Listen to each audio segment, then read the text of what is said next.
चिड़िया अपने बेटे और पति के साथ रहती थी। एक दिन सनी अपनी माँ से जिद करता है कि मुझे बाहर ले जाइए। सनी के पापा, सनी और मैं यही नदी की तरफ जा रहे हैं। मैं यहीं पर ही हूँ, आप दोनों जल्दी से आ जाना और अपना ध्यान भी रखना। सनी अपनी मम्मा के साथ नदी के पास जाता है। मम्मा, क्या आप भी अपनी मम्मा के साथ इसी नदी पर आया करती थी? हाँ सनी बेटा, मेरी मम्मा मुझे यहीं पर पानी पिलाने के लिए लाया करती थी जब मैं बहुत छोटी थी। क्या आपकी मम्मा आपसे प्यार करती थी? हाँ बेटा, मेरी मम्मा मुझसे बहुत प्यार करती थी। क्या आप भी मुझसे उतना ही प्यार करते हो जितना आपकी मम्मा आपसे करती थी? हाँ बाबा, हाँ, जितना मेरी माँ मुझसे प्यार करती थी उससे ज्यादा मैं आपसे प्यार करती हूँ बेटा। जब मैं छोटी थी बिल्कुल आपकी तरह ही अपनी माँ से सवाल किया करती थी। सनी और चिड़िया इसी तरह से बात कर रहे थे कि अचानक पीछे से एक चील आती है और सनी को अपने मजबूत पंजों में उठाकर वहाँ से भाग जाती है। चिड़िया को मौका ही नहीं मिलता सनी को उस चील से बचाने का। वो तो रोने लग जाती है। मेरा सनी, मेरे बेटे को बचाओ कोई, वो चील मेरे बेटे को उठाकर ले गई है। वो मार देगी मेरे बेटे को, मेरे बेटे को वो मार देगी। फिर वो वापस अपने घर जाती है। उठाकर ले गई थी मेरे बेटे को, चील लेकर गई, वो मेरे सनी को मार देगी। कुछ कीजिए सनी के पापा, कुछ कीजिए वरना वो चील हमारे बच्चे को मार देगी। क्या हो गया? मैं बचाऊंगा अपने बेटे को। आप शांत हो जाओ रानी, वो चील अभी नहीं खाएगा हमारे बेटे को। मेरे पिताजी कहा करते थे कि चील अपना शिकार रात को खाते हैं। अब क्या करें हम, वो चील तो बहुत शक्तिशाली है। चलो हम दूसरे पक्षियों के पास चलते हैं, उनसे मदद मांगकर कोई योजना बनाते हैं। वो दोनों पति पत्नी कबूतर के पास जाते हैं। ये तो बहुत बुरा हुआ, आप घबराइए मत, हम सब मिलकर किसी तरह से हमारे सनी को बचा लेंगे। अब हमें क्या करना होगा? कालू और सुंदरी के पास जाते हैं, वही कुछ न कुछ उपाय बताएंगे, मुझे पूरा विश्वास है। चलो उन दोनों के पास जाते हैं। चारों मिलकर कौवों के पास जाते हैं। कौवा और कौवी अपने घर के बाहर ही खड़े हुए थे। सुंदरी बहन, मेरी सनी को बचा लो। सुंदरी बहन, मेरे सनी को बचा लो, वो चील मेरे बेटे को मार देगी। क्या सनी को चील उठाकर ले गई है? हाँ सुंदरी, हमें जल्दी ही कुछ ना कुछ करना होगा, अगर देर हो गई तो सनी को चील खा लेगी। कालू, आज मेरा साथ दो, आज मेरे बेटे को चील उड़ाकर ले गई है, कल किसी और पक्षी को उड़ाकर ले जाएगी वो जालिम चील। वो चील बूढ़ी जरूर है, परंतु वो इतनी शक्तिशाली है कि हम सब मिलकर भी उसका मुकाबला नहीं कर पाएंगे। क्यों नहीं कर सकते? सब चलो मेरे साथ, मैं उसका मुंह तोड़ दूंगी उस चील की बच्ची का। सुंदरी, वो चील है, कालू कौवा नहीं, जो तुमसे डर जाएगी। मैंने एक योजना बनाई है, हमें क्या करना है, आप मेरा यहीं पर इंतजार करो, मैं जाकर आता हूँ वो चील के पास। कालू, कुछ हमें भी बताओ, क्या योजना बनाए हो तुम? कालू उन सबको अपना प्लान बताता है। फिर कालू चील के पास जाता है। आज तो दावत होगी मेरी, नरम नरम मांस खाऊंगी मैं। नरम मांस बहुत दिनों के बाद जो मिला है मुझे। मैं पहले इसकी आंखें खाऊंगी, फिर इसका दिल, और फिर आहिस्ता आहिस्ता तुझे ही खा जाऊंगी।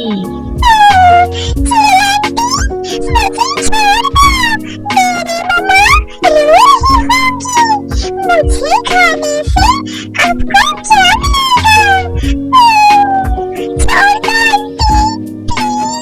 पागल, क्या मिलेगा मुझे तुझे खाकर? तुझे इतना भी नहीं पता, तुझे खाऊंगी ना तो मेरा पेट भरेगा, पेट।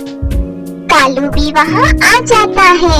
चील दीदी रुकिए, आप इस छोटे चिड़िया के बच्चे को खाकर अपने मुंह का स्वाद खराब ना करो। मैं अपनी पत्नी को लेकर आता हूँ, आप मेरी पत्नी को खा लो।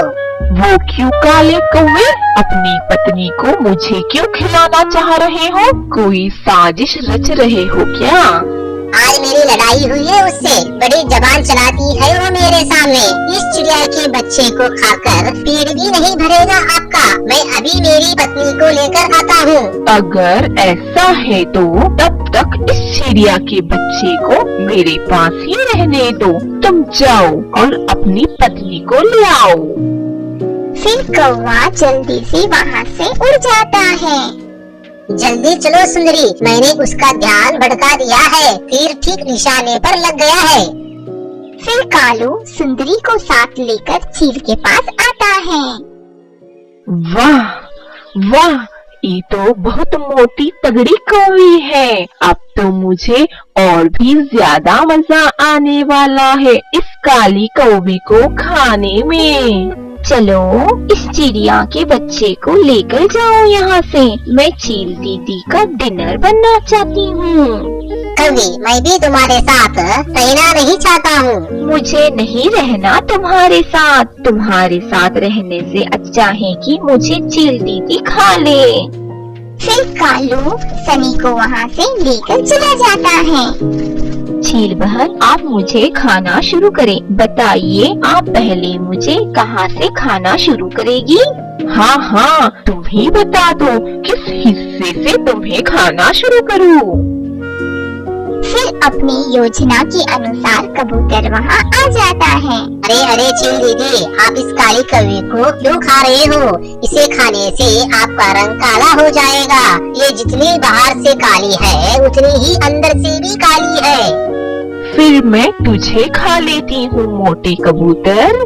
चल भाग यहाँ से। तू मुझे काली कह रहा है मोटे कबूतर। मुझे चील दीदी का डिनर बनने से कोई नहीं रोक सकता। चल भाग यहाँ से। चील दीदी, आप इस काली कौवी के बातों में ना आइए। मेरा एक दोस्त है, वो बहुत ही मोटा है।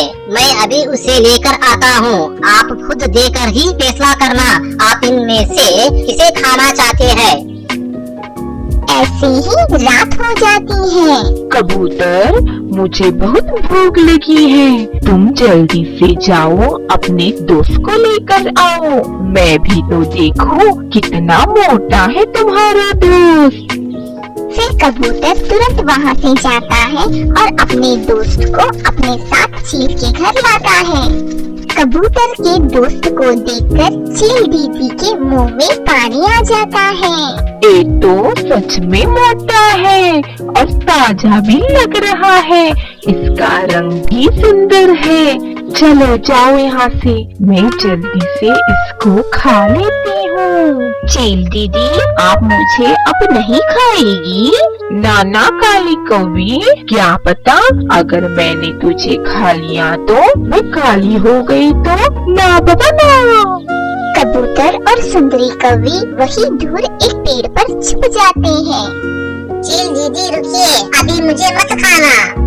हाँ, तो क्यों न खाऊं मैं तुझे? मुझे तो बहुत भूख लगी है। बात यह है चील बहन, एक बार इसी चांद की रात में मेरे नाखून मोटे मोटे हो गए थे। कहीं ऐसा ना हो वो नाखून आप मुझे खाने के बाद आपको ना चुभे, मुझे अच्छा नहीं लगेगा। ठीक है, इतना इंतजार किया है तो थोड़ा और इंतजार कर लूंगी। जब तक चांद छुप नहीं जाता मैं थोड़ा सो लेती हूँ।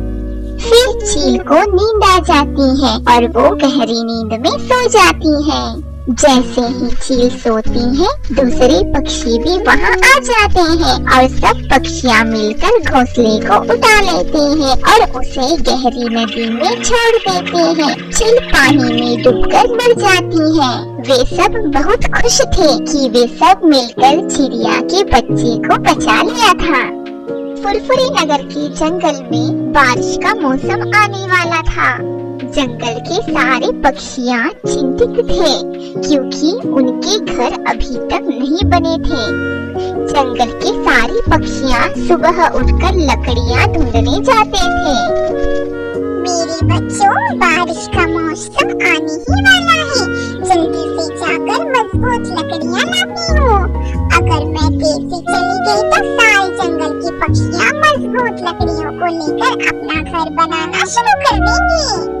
अरे इतनी जल्दी सुबह हो गई? चल कालू, सोना तो बहुत हो गया। बारिश का मौसम भी नजदीक आ गया है। जल्दी से जाकर लकड़ियाँ ढूंढता हूँ। अगर मैं नहीं गया तो जंगल के दूसरे पक्षी सारे लकड़ियाँ ले जाएंगे। जल्दी चल कालू। अरे तोते, हर दिन सिर्फ लाल मिर्ची ही ढूंढते रहते हो। अब बारिश का मौसम आने वाला है। मिर्ची छोड़ो, लकड़ियाँ ढूंढो। मैं लकड़ियाँ ढूंढ कर ले आता हूँ और यहीं पर एक अच्छा सा अपने लिए एक घर बनाता हूँ। बच्चों, मैं लकड़ियाँ ढूंढने जाती हूँ। पता नहीं मुझे मजबूत लकड़ियाँ मिलेंगी या फिर नहीं। अच्छा बच्चों, मैं लकड़ियाँ लेने जा रही हूँ। आप अपने घोंसले से बाहर नहीं जाओगे, वादा करो।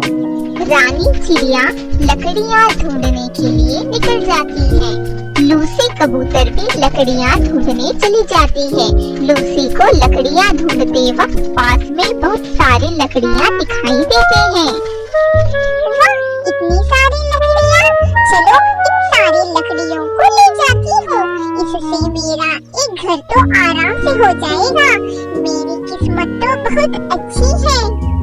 लूसी कबूतर सारी लकड़ियाँ ले जाकर अपना घर बना देती है और उसमें आराम से रहने लगती है। रोज सुबह की तरह तोता भी लकड़ियाँ ढूंढने जा रहा होता है। तभी उसे एक जंगल के पार कुछ लकड़ियाँ दिख जाती हैं। चलो, आखिरकार मुझे लकड़ियाँ मिल गई हैं। अभी इन लकड़ियों को ले जाकर मैं भी अपना एक घर बना सकूंगा। फिर तोता भी अपना एक घर बना लेता है और उसमें रहने लगता है। फिर रानी चिड़िया और कालू कौवा दोनों अपने अपने घर बनाने के लिए लकड़ियाँ ढूंढ रहे होते हैं। कितनी देर हो गई है, लकड़ियाँ तो मिल ही नहीं रही हैं। अब बारिश का मौसम है, बारिश तो कभी भी हो सकती है। अब मैं क्या करूँ? अचानक रानी चिड़िया को एक पेड़ के नीचे कुछ लकड़ियाँ दिख जाती हैं। अरे वाह, मुझे लकड़ियाँ मिल गई हैं। इन लकड़ियों को ले जाकर अपने लिए एक घर बना लूंगी। रानी चिड़िया उन लकड़ियों के पास जाती है। कौवा भी लकड़ियाँ ढूंढ रहा था, मगर उसे कहीं पर भी लकड़ियाँ नहीं मिल रही थी। अब मैं क्या करूँ? अगर मैं लकड़ियाँ ढूंढ नहीं पाया तो मैं कहाँ रहूँगा? बारिश में भीग कर तो मैं बीमार पड़ जाऊँगा। तभी कालू कौवे की नजर रानी चिड़िया पर पड़ती है। अरे रानी चिड़िया को लकड़ियाँ मिल गई है। लगता है सब पक्षियों को लकड़ियाँ मिल गई है, मगर मैं भी कितने दिनों से मेहनत कर रहा हूँ, मुझे लकड़ियाँ मिल ही नहीं रही है। अगर ऐसे ही चलता रहा तो बारिश के वक्त में भीगता रह जाऊंगा। अगर बारिश शुरू हो गई तो मैं घर नहीं बना पाऊंगा। लगता है मुझे कुछ ना कुछ करना पड़ेगा। हाँ, रानी चिड़िया से सारे लकड़ियाँ छीन लूंगा। कालू कौवा रानी चिड़िया के पास आकर बैठ जाता है। रानी चिड़िया, तुम मेरे लकड़ियों के पास क्या कर रही हो? तुम्हारी लकड़ियाँ? हाँ, और नहीं तो क्या। मैं लकड़ियाँ ढूंढकर यहीं पर रखता हूँ और सारे लकड़ियाँ इकट्ठा करके यहाँ से ले जाऊंगा। कालू भैया, आप झूठ कह रहे हो। ये लकड़ियाँ अभी अभी मुझे मिली हैं। रानी चिड़िया, तुम्हें पता नहीं है, चोरी करना बुरी आदत होती है, फिर भी तुम मेरे लकड़ियाँ चोरी कर रही हो। मुझे पता है, तुम बहुत शातिर हो। तुम्हें लकड़ियाँ नहीं मिल रही होगी, इसीलिए तुम मुझे एक कहानी सुना रहे हो। मैं बेवकूफ नहीं हूँ। हाँ रानी चिड़िया, मुझे लकड़ियाँ नहीं मिल रही है। अब लाओ ये लकड़ियाँ मुझे दे दो। नहीं नहीं कालू भैया, मैं तुम्हें ये लकड़ियाँ नहीं दूंगी। अगर तुम मुझे लकड़ियाँ नहीं दोगी तो मुझे छीनना भी आता है, इसीलिए कह रहा हूँ, मुझे लकड़ियाँ दे दो। रानी चिड़िया कालू कौवे को वो लकड़ियाँ दे देती है और वहाँ से उदास होकर चली जाती है। अब जंगल के सारे पक्षियों ने अपना अपना मजबूत घर बना लिया था, लेकिन रानी चिड़िया को लकड़ियाँ मिल ही नहीं रही थी। इसी वजह से रानी चिड़िया अपना घर बना नहीं पाई। फिर एक दिन जोरों से बारिश होने लगती है। सभी पक्षियाँ अपने अपने घरों में आराम से रहने लगे। रानी चिड़िया का घर अभी तक नहीं बना था। रानी चिड़िया अपने दोनों बच्चों के साथ बारिश में भीग रही थी। हे भगवान, बारिश तो शुरू हो गई। इसी तरह से बारिश होने लगी तो मेरे बच्चे भीग जाएंगे और बीमार भी हो जाएंगे। मुझे अब कुछ ना कुछ सोचना पड़ेगा। रानी की नजर एक पेड़ पर पड़ती है जो कि अंदर से खोखला दिखाई देता था। रानी चिड़िया अपने बच्चों को वहाँ पर ले जाती है। पेड़ के अंदर अपने घोंसले को रखकर अपने बच्चों को बिठा देती है और खुद ही बारिश में भीगने लगती है। रानी चिड़िया बारिश में भीगने की वजह से बीमार हो जाती है। बारिश रुकने के बाद वो डॉक्टर बुलबुल के पास जाती है। बुलबुल का घर देखकर रानी चिड़िया सोच में पड़ जाती है। इतना बड़ा सेब का घर? आओ रानी चिड़िया, क्या हुआ तुम्हें? कल बारिश में भीगने की वजह से मेरी तबीयत खराब हो गई है। तुम बारिश में क्यों भीगी? मुझे कहीं पर भी लकड़ियाँ नहीं मिली। मेरे बच्चों को एक पेड़ के अंदर घोंसले में बिठाकर मैं बाहर भीगती रही। उसी की वजह से मेरी तबीयत खराब हो गई।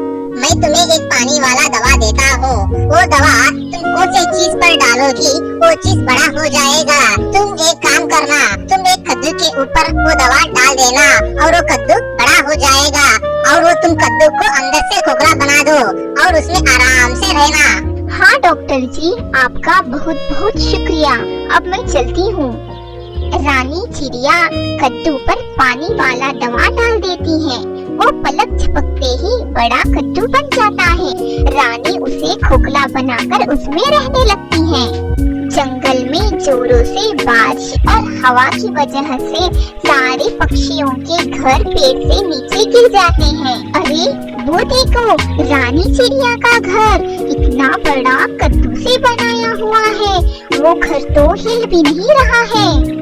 रानी चिड़िया, तुमने इतना बड़ा कद्दू का घर कैसे बना दिया?